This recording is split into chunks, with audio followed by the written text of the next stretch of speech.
जय श्री कृष्णा दोस्तों, कैसे हैं आप लोग। मैं आशा करता हूँ कि आप सभी अच्छे होंगे। प्यारे मित्रों, मैंने भागवत गीता तब तक नहीं पढ़ी थी जब तक मुझे ज्ञान नहीं हुआ कि हम सब आत्माएं हैं और ये जिंदगी हम आत्माओं के लिए एक इम्तिहान है। अपने अंदर से अपने सबसे अच्छे रूप को बाहर निकलने का सरल तरीका है। ये ज्ञान परमात्मा ने भगवान कृष्ण के द्वारा सबसे बड़े धर्म युद्ध महाभारत की रणभूमि कुरुक्षेत्र में अर्जुन को कुछ 5 साल पहले दिया। ये वो वक्त था जब धर्म का बार बार उल्लंघन हुआ। परमात्मा का डर मनुष्य से निकल गया।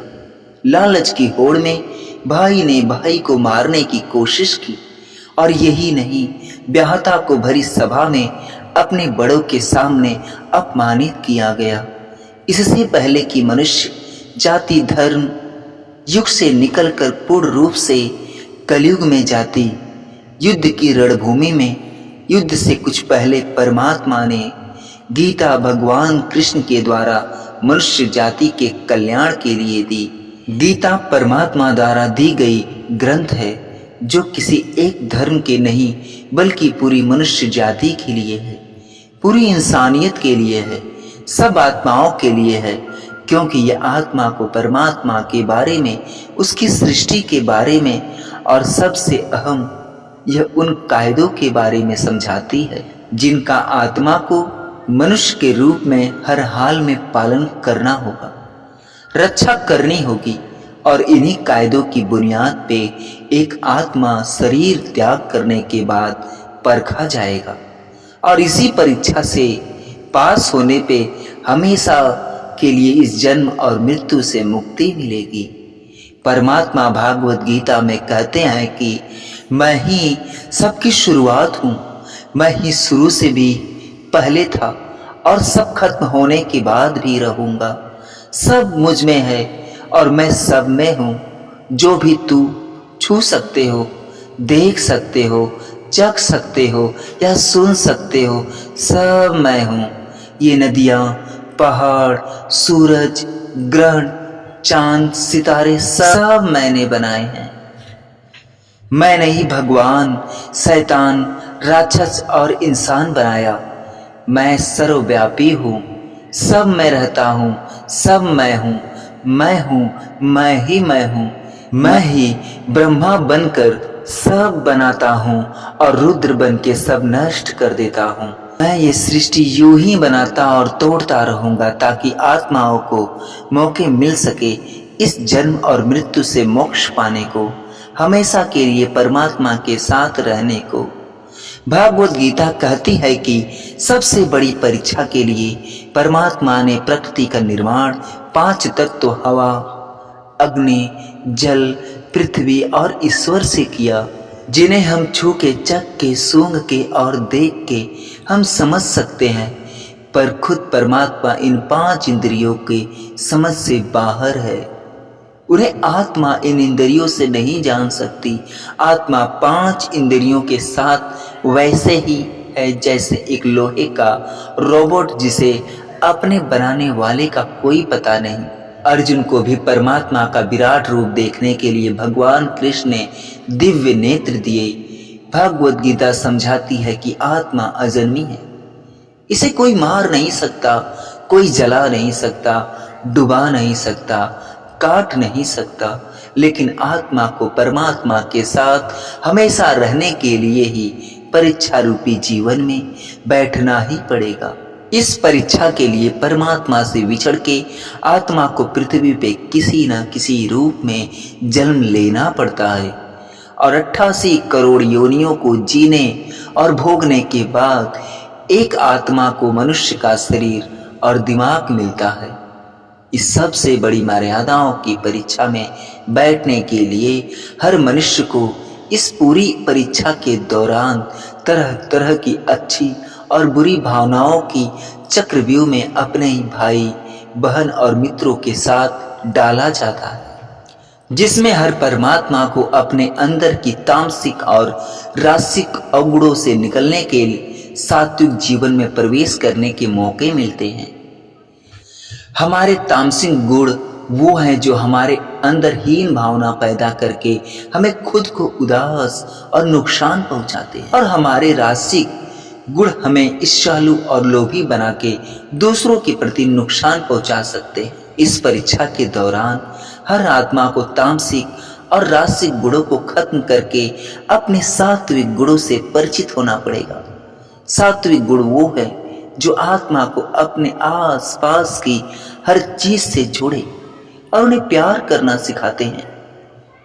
परीक्षा के दौरान हर आत्मा को जीवन के चारों स्तंभ धर्म, अर्थ, काम और मोक्ष का ज्ञान पाके ही मुक्ति मिलती है। यही वो द्वार है जिन्हें समझकर ही आत्मा परमात्मा को समझ सकती है। पहला द्वार धर्म का है और शेर इसका प्रतीक है। धर्म वही है जो गीता में लिखा हुआ है। धर्म वही है जो धारण किया हुआ है, जिसे आपका दिल मानता है, जैसे झूठ नहीं बोलना, चोरी नहीं करना, भगवान का निरादर नहीं करना, दूसरों को नुकसान नहीं देना। यही सब धर्म है। और हर आत्मा को अपने जीवन काल में हर समय धर्म का पालन करना होगा और उसकी रक्षा करनी होगी। दूसरा द्वार अर्थ का है और घोड़ा इसका प्रतीक है।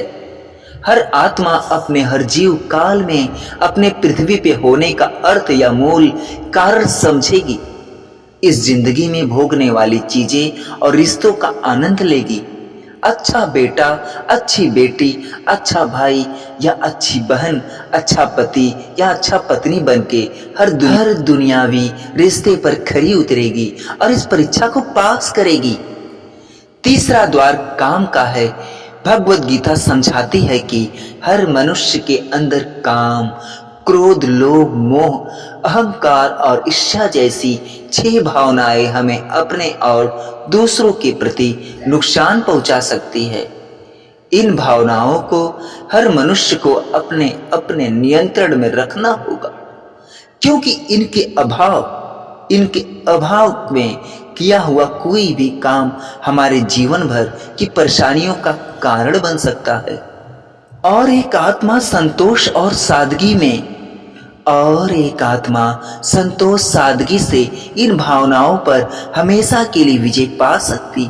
चौथा स्तंभ मोक्ष का है और हाथी इसका प्रतीक है। इस परीक्षा रूपी जीवन में हर मनुष्य हर हाल हर समय कुछ इच्छाएं रखता है। कुछ इच्छाएं एक ही जन्म काल में पूरी हो जाती हैं, पर कुछ अधूरी रह जाती हैं और उनके पूरा होने के लिए आत्मा को वापस पृथ्वी पर आना पड़ता है।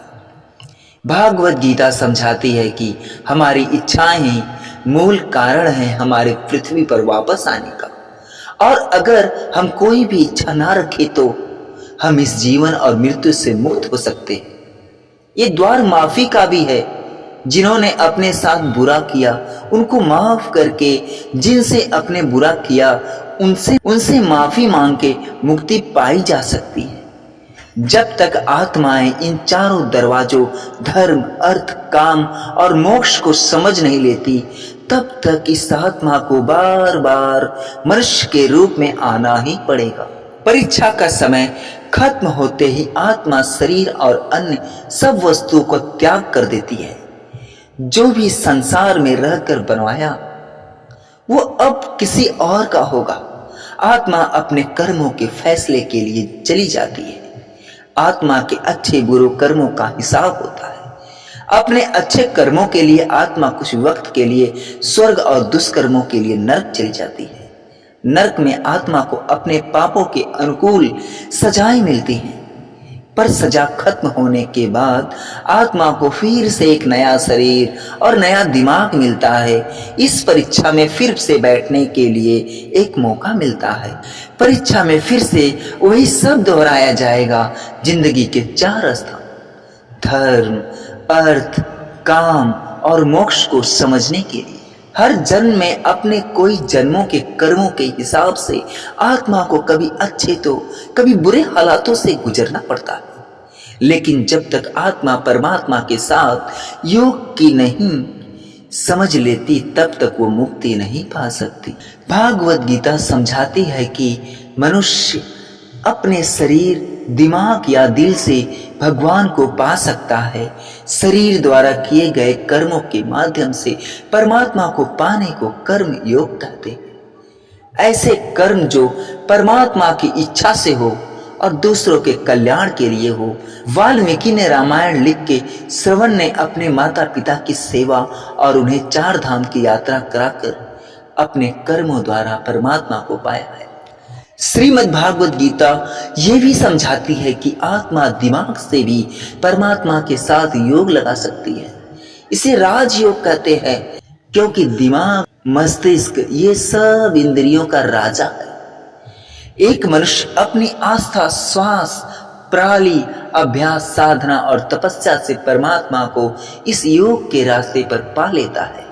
इस योग को समझने के लिए हमें अपने अंदर की एनर्जी यानी चक्र और कुंडली को समझना पड़ेगा। आत्मा मस्तिष्क से ध्यान लगाकर परमात्मा के साथ योग लगा सकती है। शंकराचार्य, स्वामी परमहंस, स्वामी विवेकानंद और उनके जैसे कई योगी इस योग के रास्ते परमात्मा के साथ संधि लगा पाए। परमात्मा भागवत गीता में कहते हैं कि अगर किसी आत्मा को धर्म ना समझ में आए, योग भी ना समझ में आए, पर अगर वो मेरी शरण में आ जाए तो मैं उसके सारे पाप माफ कर देता हूँ। परमात्मा को ऐसी दिल की गहराइयों से पुकार के पाने को भक्ति योग कहते हैं। चैतन्य महाप्रभु, मीराबाई और भगवान हनुमान इस योग के सबसे बड़े उदाहरण हैं।